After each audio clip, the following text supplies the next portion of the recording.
নমস্কার বন্ধুরা, আমি জয়রাজ খেল গল্প পরিবারে তোমাদের স্বাগত জানাই। AFC women's football Asia cup খুব শীঘ্রই শুরু হতে চলেছে। মার্চ মাসে অস্ট্রেলিয়ায় AFC Asia cup women's football tournament শুরু হতে চলেছে এবং প্রথম ম্যাচ অস্ট্রেলিয়ার ফিলিপিন্সের সাথে। এই ম্যাচ দিয়েই কাপের সূচনা হবে। থার্ড মার্চে চায়না মুখোমুখি হবে বাংলাদেশের, যাদের বর্তমান র্যাঙ্কিং 128 এবং এই টুর্নামেন্টের সবথেকে হাইয়েস্ট র্যাঙ্ক টিম। এবং ফোর্থ ম্যাচে শুরু হবে ইন্ডিয়ার জার্নি, যেখানে ইন্ডিয়া ভিয়েতনামের মুখোমুখি হবে এবং ভিয়েতনাম যথেষ্ট ভালো টিম। এই গ্রুপে ইন্ডিয়া সবথেকে হাইয়েস্ট র্যাঙ্ক টিম, বর্তমানে ইন্ডিয়ার র্যাঙ্কিং 70। তো ইন্ডিয়ার কিন্তু যথেষ্ট ভালো খেলতে হবে। তো সেই হিসাবে বলে রাখি যে ইন্ডিয়া ক্রিসপিন ছেত্রীর আন্ডারে মালয়েশিয়ায় যোগ্যতা পর্বের ম্যাচে মালয়েশিয়াকে ঘরের মাটিতে হারিয়ে যোগ্যতা অর্জন করেছিল AFC women's Asia cup football tournament খেলার জন্য।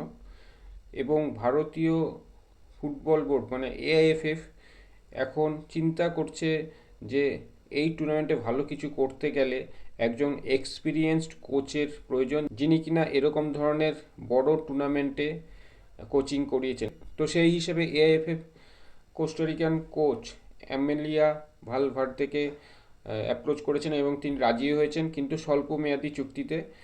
এই অ্যামেলিয়া ভালভার্দে কোস্টারিকার কোচ ছিলেন জাতীয় টিমের এবং দুটি বিশ্বকাপে তিনি কোচিং করিয়েছেন। বর্তমানে তার বয়স 39 এবং যথেষ্ট প্রমিসিং একজন কোচ।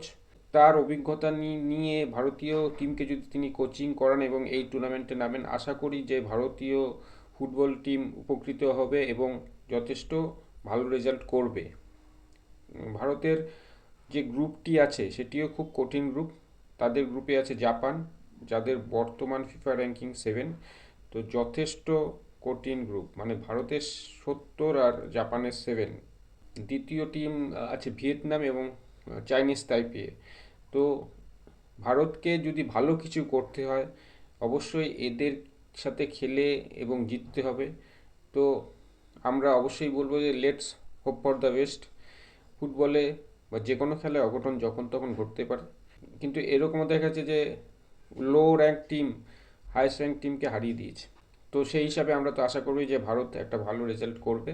তো বন্ধুরা, তোমাদের কি মতামত অবশ্যই আমাকে কমেন্টে জানাও। তো আজ এখানেই শেষ করছি, দেখা হচ্ছে পরের ভিডিও। তোমরা ভালো থেকো, সুস্থ থেকো, সঙ্গ থেকো, আর আমার এই ভিডিওটিকে অবশ্যই শেয়ার করো, আমার পেজটিকে লাইক এবং সাবস্ক্রাইব করো। টাটা।